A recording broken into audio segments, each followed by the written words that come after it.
you back. The same way you've been loved, let me always.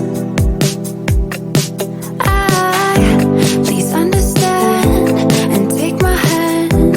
Say you won't hold this against me, 'cause I can't help that I'm feeling this way. I've been over this for a long time now, and I finally know where my heart is.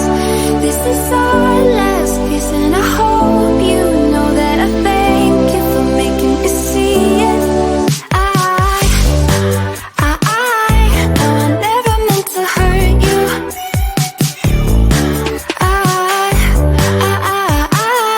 No, I never meant to hurt you. But I'm in love with myself. I'm in love with myself. I'm in love with myself.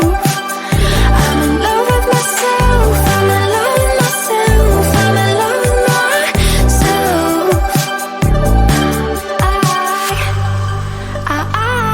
No, I never meant to hurt you.